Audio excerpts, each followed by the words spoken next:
Depuis tout petit, j'ai toujours su que j'apprendrais les requins.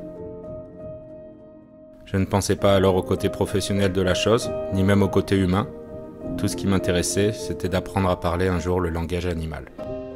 De la même manière qu'une passion irréfrénée pour l'alpinisme finirait à vous amener au Népal, les requins, eux, vous conduiront toujours en Afrique du Sud, et probablement sur cette plage.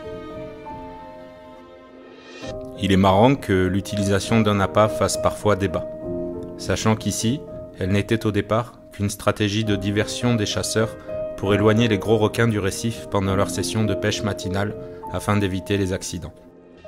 Et puis des gens se sont mis à ramener des gens, qui se sont mis à ramener des gens. Et c'est devenu un business. Jamais trop gros et toujours sans cage. Il y a peu de destinations qui peuvent se comparer à l'Afrique du Sud. Cette côte a ses saisons, ses humeurs et un nom, la côte sauvage. Car tout ici est sauvage. J'ai toujours été ce qu'on nomme un budget diver. Quelqu'un qui voyage seul avec son matériel dans le seul but de payer un peu moins cher et de plonger un peu plus. Quelqu'un qui pourra dormir sur un canapé ou le sol dès lors que la plongée le vaut. Et à un moment, je n'ai plus payé mes plongées. C'était devenu l'inverse. J'étais devenu guide.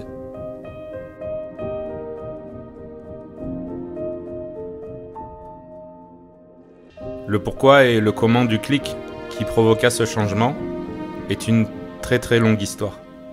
C'est une histoire d'hommes, de requins et d'argent. Enfin, de rapport à l'argent. Alors que moi, depuis le début, tout ce qui m'intéressait, c'était d'apprendre à plonger avec les requins.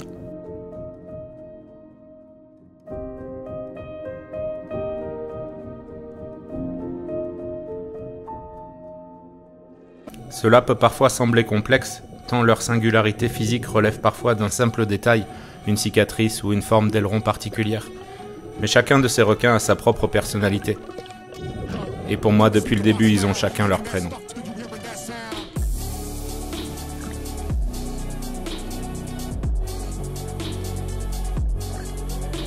Même s'ils viendront parfois vous nager dans les palmes, ces requins ne sont que très rarement dangereux, et le plus souvent accidentellement, comme la plupart des requins d'ailleurs. La distance maintenue ici par les autres plongeurs fait office de cage, et je cherche en fait plus une autre silhouette à l'horizon que ceux que je ne prête attention à eux.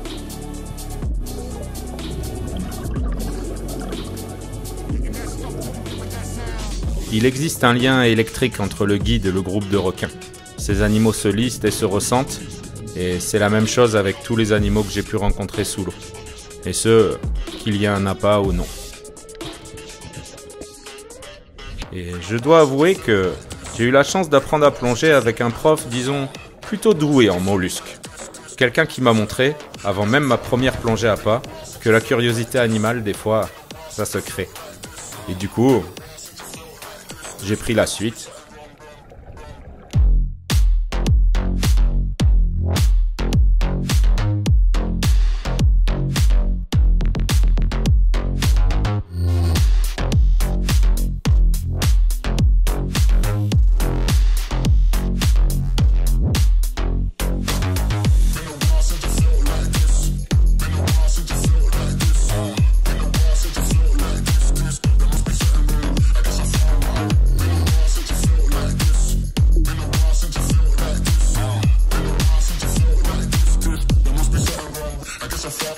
Je me suis demandé comment est-ce que les animaux pensent.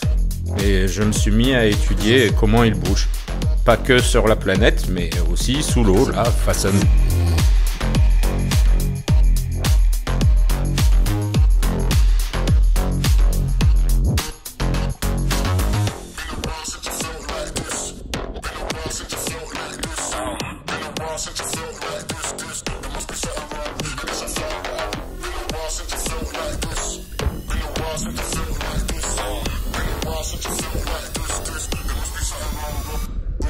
C'est pas que je ne sois jamais parti à d'autres endroits de la planète pour plonger. Je suis allé une fois aux Philippines, 2 fois en Malaisie, 2 fois en Indonésie, 2 fois au Sri Lanka, 2 fois en Égypte et aussi en Guadeloupe et à La Réunion. Mais l'Afrique du Sud, enfin cette région du KwaZulu-Natal et du Rance Bay, s'est toujours imposé à moi sans aucune discussion comme l'endroit où je devais apprendre les requins et peut-être un jour voir mon premier grand requin blanc. En fait, je crus lui tomber dessus à mon tout premier voyage, lors d'une journée sardine run, mais c'était un grand requin marteau et j'arrivais, il est vrai, peut-être un peu vite. Je lui consacrai ensuite mon 4e voyage, en allant dans les eaux plus au sud, où je le chercha, pendant plus d'1 mois, pour réaliser que la compagnie des otaries était peut-être plus chère à mon cœur que ce besoin de voir mon tout premier grand requin blanc. Je le rata d'un jour seulement à mon 7e voyage, lors d'une plongée à pas où il s'invita, après les avoir absolument toutes faites pendant plus de 2 mois, encore une fois dans l'espoir de sa rencontre. Je ne le vis point passer à mon 9e voyage, lors de cette plongée un peu brumeuse où je fermais la marche consciencieusement, regardant un peu plus les plongeurs qu'autour de moi, et ce n'est toujours pas moi qui l'ai vu passer sous le bateau cet été. Bref, j'ai pas envie de parler du Grand Blanc. Du coup, j'ai rapidement eu l'envie d'en faire un film. Et il y a maintenant 15 ans, je créais ma chaîne YouTube, pensant déjà faire quelques vues avec ma toute première vidéo. 2 ans plus tard, je sortais mon documentaire, en français et en anglais, appelé Scuba Interacting, mot que j'avais inventé pour l'occasion. J'y parlais de Cousteau, de l'industrie, des 3 raisons qui rendent pour moi l'interaction aquatique différente, et des différents types de comportements qu'un animal, n'importe lequel, peut présenter face à un plongeur. Mais le problème avec les mots qui n'existent pas, c'est qu'ils n'existent pas. Conscient de la longueur et du côté amateur de mon truc, mon projet fut ensuite de réaliser plusieurs épisodes, ciblant à chaque fois une espèce précise, en commençant par les otaries à fourrure, puis les requins-tigres, les raies manta, pour finir avec le poulpe, afin de montrer qu'il existe chez l'animal, et ce quelle que soit la branche de l'arbre, une toupie émotionnelle régie par la même logique mathématique. Logique mathématique qui n'est au programme d'aucun manuel de plongée, ce qui était mon message. Mais un certain extrémisme de ma part fit qu'à un moment donné, je me mis à rapper. Toujours avec le même nom pourri.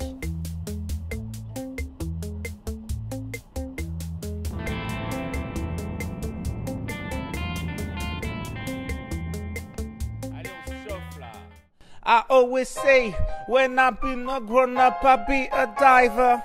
Dive more than 1,000 times, shoot way too many hours. Holding my breath just to get a good shot. Don't be too intrusive, always try to find a good spot. I stay so long underwater, I should have died from ear infection. And now I got this nitrogen addiction. Je ne faisais bien évidemment pas que du rap, cela restait épisodique, mais je me mis clairement à vloguer. Et ce fut ma phase, disons, dive vlog, qui ne marcha pas plus que ce que j'avais fait avant.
Et un jour, ma vie changea.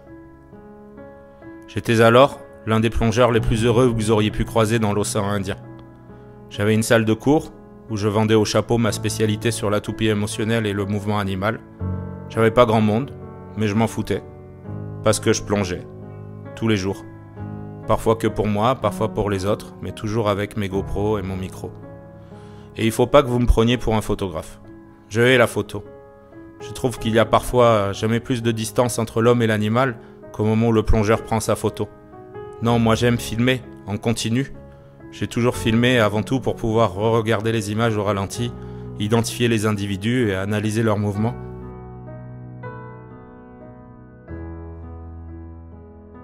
J'avais bien essayé de contacter des magazines spécialisés et quelques marques dans l'espoir d'eux, Mais disons qu'au moment où je vous parle, j'ai 219 abonnés. Et pas 219 000, juste 219. Et à l'époque, à peine une centaine. J'étais conscient de ne pas susciter d'intérêt dans le monde de la plongée, mais je m'en fichais. J'étais heureux. J'étais Klegak-Machatini. Je bénévolais dans l'école du quartier en plus de la plongée. J'avais mes amis. J'allais à la plage. J'avais ma vie ici. Mais c'était avant ce jour et cette rencontre, faite sur ce canapé là-bas au fond. Rencontre qui me laissa d'abord curieux, avec quand même un sourire aux lèvres. Mais ce sourire disparut, 3 jours plus tard, quand je découvris un livre, et je compris que je venais de rencontrer une vilaine petite souris.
Et voilà, c'était fait.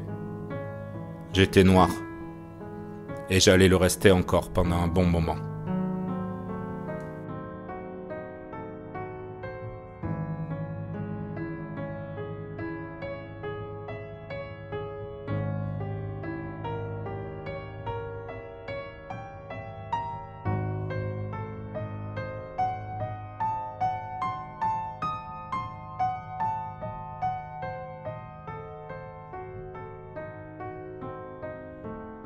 Et donc, en bon fils de militaire, après un court échange Facebook et 2 mensonges écrits s'ajoutant à celui qui m'avait été sorti à l'oral, je pris un avocat et j'attaqua. Mais je pris aussi tout mon argent et j'acheta un catamaran en Bretagne dans le but d'en faire mon propre bateau de recherche. Cet achat, bien que fait dans la précipitation, répondait à des critères précis de largeur et de tirant d'eau qui me permettaient d'avoir le projet suivant. J'allais ramener ce bateau jusqu'en Méditerranée, puis une fois dématé jusqu'à chez moi à Avignon, pour vivre à quai une partie de l'année et naviguer le reste du temps. J'allais bien évidemment en chemin faire un épisode sur les phoques gris en Bretagne et les poulpes en Méditerranée.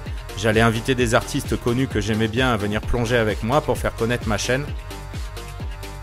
En fait, j'essayais de gagner le procès avant le procès. Et je ne vous parle même pas du rap.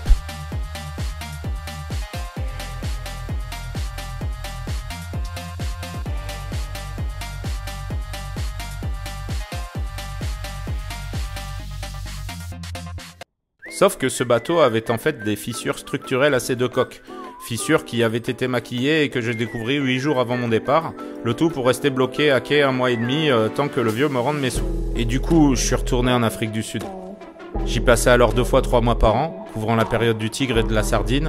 Et même si j'avais choisi de passer par les tribunaux en France car on était sur du mot pour mot et que le mec était quand même super connu, j'avais espoir de le croiser ici et de me faire justice moi-même. En public, je lui aurais pressé les bijoux de famille jusqu'à ce qu'il hurle m'avoir recopié. Et sous l'eau, je voulais lui briser un doigt. Car le truc avec un procès, c'est que c'est long. Et que tant que vous vous plierez à répondre aux élucubrations de la partie adverse, eh bien ce jeu sera sans fin. Surtout si dès le départ, vous n'avez personne à qui adresser vos courriers, car cette personne, malgré son activité commerciale en France et sa présence dans tous les magazines, est domiciliée quelque part en Égypte et ne paye du coup aucun impôt sur ses livres, t-shirts et croisières. Ce que j'avais du mal à avaler, c'est que sous prétexte que ce mec avait écrit un bouquin sur les requins, les gens étaient prêts à payer bien plus cher pour partir en voyage avec lui. Alors que ce livre était en fait une partie de mon premier docu, recopié mot pour mot. Ayant déjà une sainte horreur des middlemen qui ne font que grimper l'addition et voler les pourboires, ce mec m'obsédait. Voyant sa fortune se déployer et son drapeau se planter sur absolument toutes les meilleures destinations plongées de la planète. Et donc, Après m'être fait écrire que si mon film n'avait jamais intéressé personne, c'est parce qu'il n'était pas intéressant, alors que la moindre gamelle de vélo faisait des milliers de vues, quand j'avais commencé avec une vidéo de gamelle de vélo qui n'avait justement jamais fait des milliers de vues, c'en fut assez pour moi des discussions d'avocats, et je décida d'aller au juge. J'avais des mensonges écrits huissiétisés, une ribambelle d'attestation, le truc format papier crayon gris, et surtout, c'était du mot pour mot, par pan entier. Quel miracle pouvait bien sortir ce mec de l'embarras qui l'attendait, et surtout, qu'est-ce que j'allais pouvoir gagner de tout cela?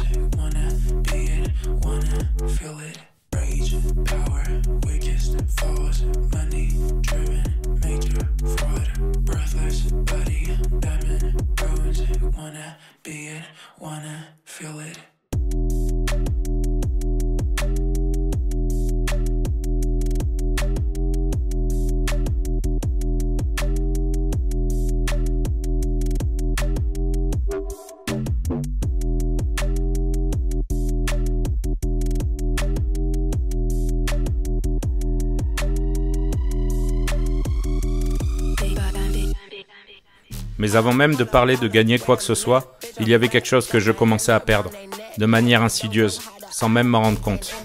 Je perdais patience, avec ces gens qui ne savent pas plonger, et je ne parle pas ici des élèves. Le récif d'Aliwal, bien que praticable, n'est pas vraiment une destination niveau 1. Et alors devenu moniteur, j'eus bien quelques élèves, mais je devins essentiellement guide, pour ces gens qui savent déjà plonger et qui viennent pour voir ces requins et ces baleines. Et ce fut parfois avec un certain déplaisir. Car comme je vous l'ai dit, les gens n'apprennent pas à interagir avec l'animal. Et le nombre de caméras dépassant parfois le nombre même de plongeurs fait ressortir un autisme aquatique forcément détrimentiel à l'observation animale.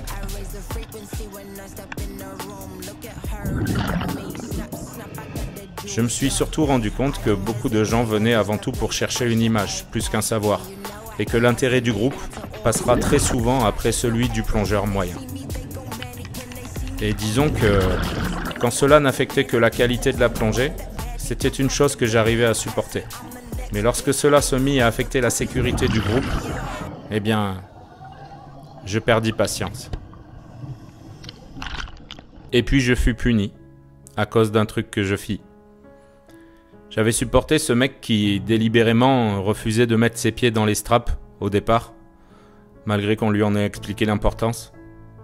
J'étais ok avec ces éclairs de flash à la gueule des poissons, provoquant souvent leur explosion, pour une photo déjà prise plus de 1000 fois, et je comprenais ce mec en plongée requin qui sondait au fond pour voir un tigre lui fermant en fait la porte. Je m'accommodais du côté aveugle, parfois égoïste de certains plongeurs. Je faisais de mon mieux, du moins le pensais-je, mais la noirceur était en moi. J'attendais l'autre. Et vint ce jour où je n'étais pourtant que simple plongeur balai, fermant la marche consciencieusement, pour relever qu'un moniteur et son élève ne faisaient que s'éloigner du groupe. Et que malgré mon positionnement qui visait à les y raccrocher, ce moniteur ignorait mes demandes, et avait en fait décidé d'aller son chemin. Chose qui ne se fait pas à Aliwal, à moins d'être inconscient de l'endroit où on se trouve. Et par surprise, car il fuyait mon regard qui lui demandait de rejoindre le groupe, je lui fonça dessus. Dans mon esprit, de manière comique, telle une charge de requin, mais ce coup d'épaule, déplutant à cet instructeur 5 étoiles réprimandé devant son élève, chef de ce groupe de 14 Portugais qui remplissaient les 2 bateaux pendant cette dernière semaine de voyage, que je fus mis à sec. Have you met my friend the floor? Et c'est logiquement à ce moment-là que j'appris que j'avais perdu mon procès, et que c'était moi qui devais payer 4000 €. En fait, le juge, apparemment calé en requin, s'appuya sur le tout petit chapitre décrivant le principe de la charge pour qualifier tout mon texte de généralité connue et su de tous, niant alors complètement le caractère original du reste du texte, à savoir les 3 raisons rendant l'interaction animale différente sous l'eau et les 4 groupes comportementaux, base pour moi de mon étude scientifique de la toupie émotionnelle. Et le seul truc dont j'étais sûr, c'est que j'avais pas envie de faire appel.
et c'est à ce moment-là que mon grand maître vint me trouver.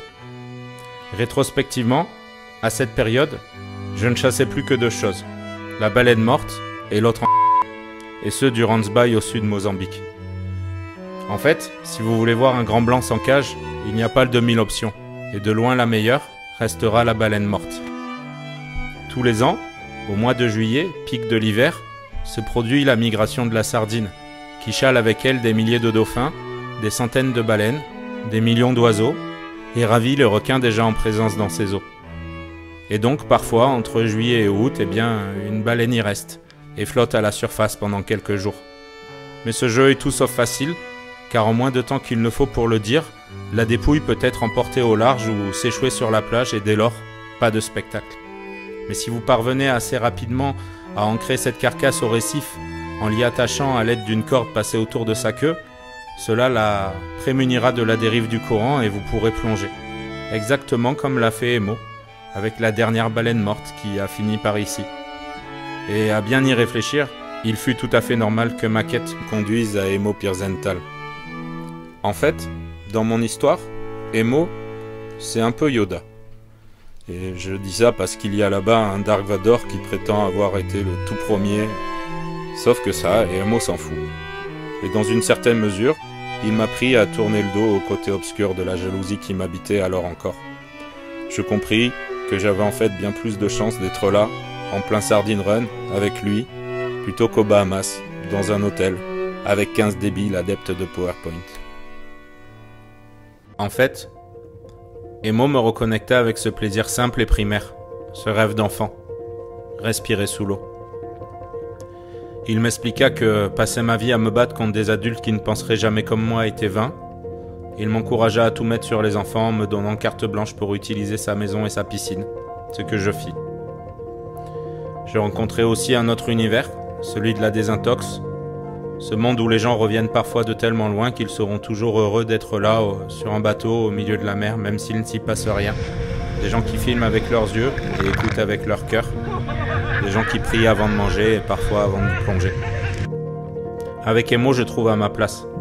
Non seulement je me sentais au bon endroit pour peut-être un jour toucher mon rêve, mais je compris surtout que le fait que cet homme m'en sache capable était déjà ma victoire. C'est fou la mer. On dit souvent qu'elle contient suffisamment de savoir pour lettrer et chiffrer l'humanité, et pourtant aucun des humains qui la régissent ne parle sa langue. C'est quand même fou que ces gens en costume qui nous dirigent et décident de ce qu'il adviendra demain de notre planète et des océans n'aient pas le plus petit bagage qui soit. Imaginez si un jour tous les humains votaient bleu, avec ce simple objectif, sortir du plastique et réduire, ralentir, vivre et plonger.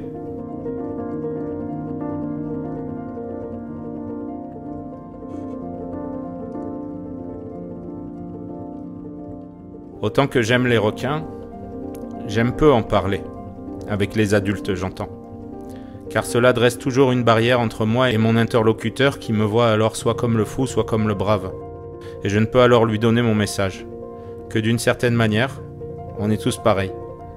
Les hommes, les requins, les dauphins, les baleines, les poulpes, absolument tout le vivant et le bougeant pense et parle ce langage animal qu'on a oublié.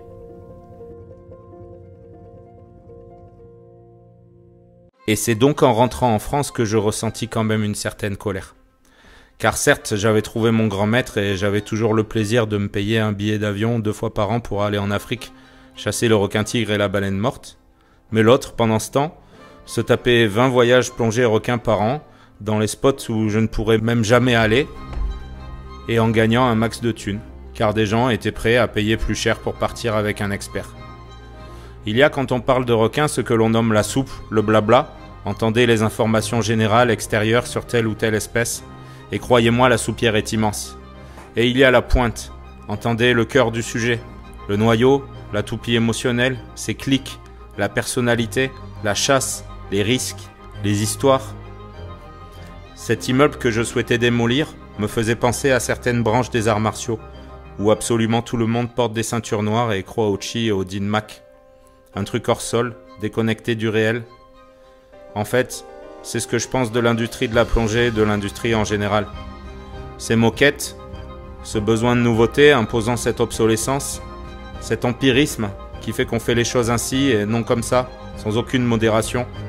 Ces guerres de clochers et ces sujets qui ne sont jamais abordés. L'émotion animale et son fonctionnement, la pollution sociétale, et ce que la plongée nous apprend à nous, les terriens.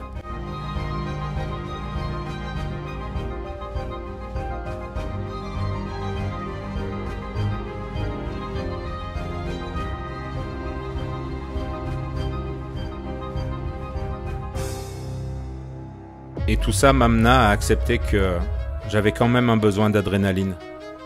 Mais surtout qu'il me fallait mon endroit à moi. Un truc que lui n'aurait pas, un truc que lui ne pourrait même pas avoir, ma grotte. C'est marrant, mais en plongée, quand les gens parlent d'identification, ils ne nomment souvent que l'espèce, alors que c'est l'individu qui est intéressant. Chacun a ses marques, son équation comportementale, et à une certaine profondeur, il fait noir. Les gens sont parfois choqués du fait que j'aime plonger seul, mais j'ai légalement le droit d'emmener 8 humains alors que je n'ai que 2 mains. Je n'ai donc jamais réussi à m'ôter de l'esprit que je n'étais pas plus en danger tout seul. Car pour moi, je ne le suis jamais vraiment. Avec l'eau douce, j'ai retrouvé cet infini, que je n'aurai jamais assez d'une vie pour explorer, en plus de la joie de ne plus jamais rincer mon matériel. J'ai retrouvé ce sens du précieux et cette excitation de faire mien ces endroits où parfois seul je vais pour ne pas l'être. Et surtout, j'ai trouvé d'autres requins.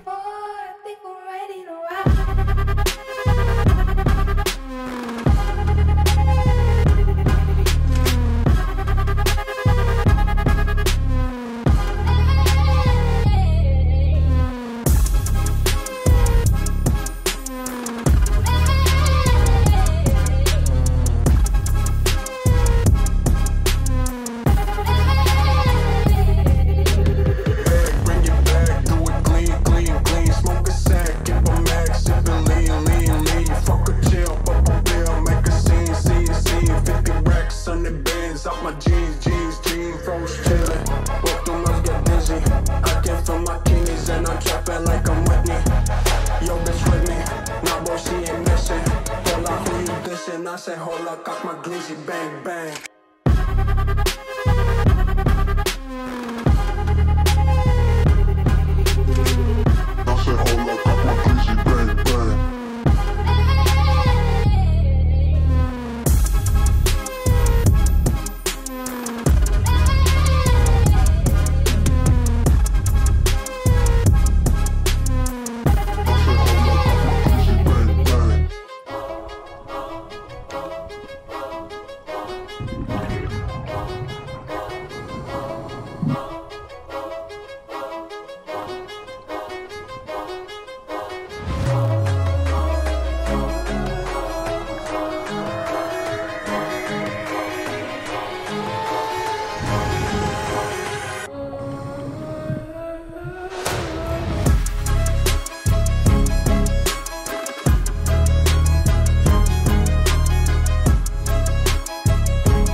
Alors c'est normalement le moment où je devrais vous parler de mon association Les Saint-Bernard-des-Mers avec laquelle j'organise des stages en rivière pour les familles et les adultes dans le Gard et l'Hérault. Mais je vais vous dire 2 trucs. Mes plus belles rencontres, je les ai faites à la surface, en tuba. Mais pire, quand on est dans l'eau avec un enfant, on est associé à une cellule familiale. Et la curiosité animale jaillit. Donc, vous n'avez pas besoin de moi. Il vous faut un masque, un tuba, une combi et des chaussons. Et parfois juste des palmes. Et oui, avec mon asso, je loue du matos. Savage in me back and I'm back in it happening, ready to blow. I remember doing deeds with Deji from the street, they left me on my own. Monkey asking me about how I got the P, I told her leave it mama grow. Then they're ringing off my phone, then they're ringing off my phone. Times changed but mine's made up, I ain't got line patience. Tried then, don't like baitness, come close but swear that went ghost with a hair pack, never boast loud, get your bird whacked in my condo where I birth tracks with a gang. Catch that for the gram, snap that for the man. These dudes do the most, no money in the hand. I ain't never had to feel away, rhyme steady and they feel the way. Occupation make it either way, never worry cause I can. Back chat from the whack gang, took charge when they sack man. Passport when a milestone, make space when the bags land. This must be a daydream, Max got me the mad plan. My team never lied on, due a visit from the facts man. He be riding on the wave, I ain't got a lot to say. Mine's heavy, give me space, Pines ready, let me blaze. Spend money, what a waste, times money, money pays. You ain't ready for the 8th, she ain't ready for the 8th. He be riding on the wave, I ain't got a lot to say. Mine's heavy, give me space, Pines ready, let me blaze. Spend money, what a waste, times money, money pays. You ain't ready for the 8th, she ain't ready for the 8th. Fake clothes, same watch, fake crepe, same fucks, fake squad, same lots, but flop, ain't what I'm on, aim up. Don't stop, we beat leveling, proceeds increase heavily. Don't need this man's energy, I be the one, beat the one. I don't make a song to make a song, and the vibe is right, the mic will let me onto the sounds. I light a pint and spit the strong in the line, pick me first before I'm gone. I ain't straight sicker with the wordplay, syllable spin, I don't fidget when I burst straight. Minimal talk when I work late, fuck what you think by my work rate, celebrate wins like a birthday. This is 3-6, got a mean list of the tracks. You man busy sleeping when I brainstorm as a plan. Linked handy on the underground, I don't even have to ask. Miss laughing with my brother now, I ain't talking about Dan. Catch up when he lands, snapshot with a fan. KL did a madness, back soon going ham. Come see how we ride out, short change but we smile proud. Been blazed for a while now, stay ready for the jam.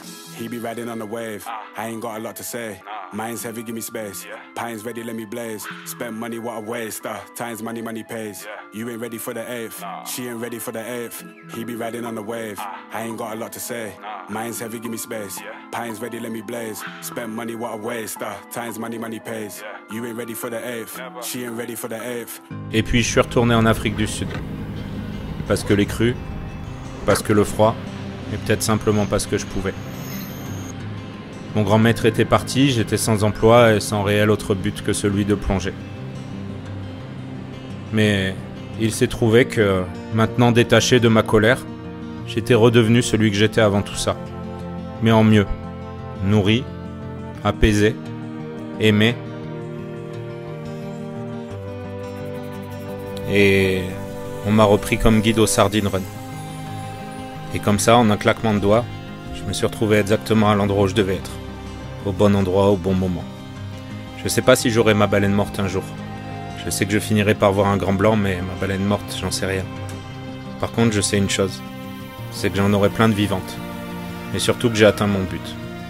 À quoi ça sert d'être reconnu comme compétent en requin par des gens qui ne connaissent foutre rien? Et à quoi ça sert de vivre dans une bulle d'ego où on ne parle même pas le langage animal? À quoi ça sert la gloire? À quoi ça sert la vengeance? Fuck la gloire. Fuck Steven.